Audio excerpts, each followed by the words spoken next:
Hi, this story is about courage and resilience. As we travel through our lives, most of us experience some kind of trauma.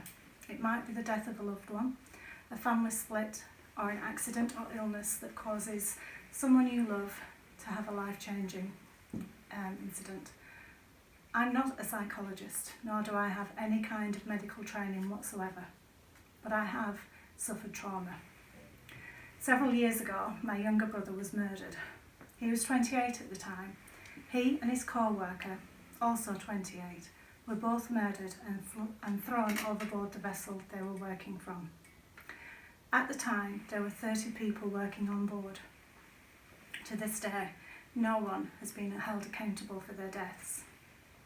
This happened over 20 years ago. At the time, I had young children, boys aged 5 and 3. We had to tell them that something was going on, because life was certainly changing for both of them and for us. For a time, their granddad had to go away. He went to Dubai because that's where it all happened. It was 2.5 months before we could hold my brother's funeral, and 6 months before the inquest was held. To say life was crap, well, that was an understatement, and it didn't end with the funeral or the inquest.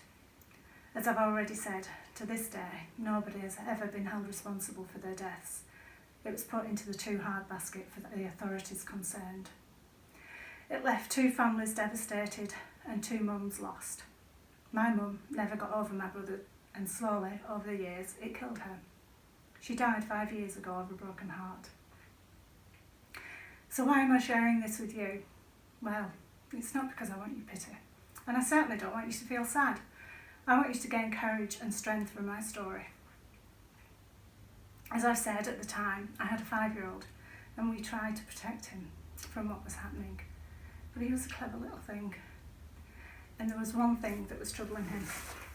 You see, he knew that I was older than his uncle, and in his mind, you die when you're old. So did that mean his grandparents were going to die? Did it mean his parents were going to die? What was going to happen next? So what did I do? Well, I took a deep breath and I thought for a moment.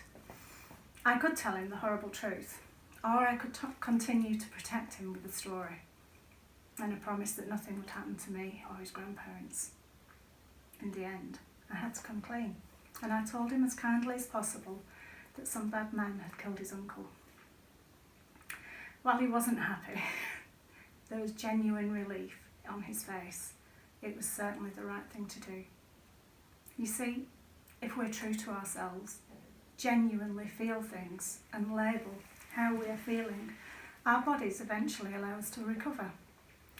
While my 5-year-old didn't have the words to say how much he was worried and how relieved he was later, he showed me his true emotions in his face and with the hug he gave me afterwards. Shit happens. It makes you feel like you lose control. It's like being on a treadmill that you can't get off. But if it happens to you, remember, you have the choice of how you deal with it. You can choose to be a product of your circumstances or a product of your decisions. Don't let disaster shape your life and take the best of you. Allow the best of you to shine through.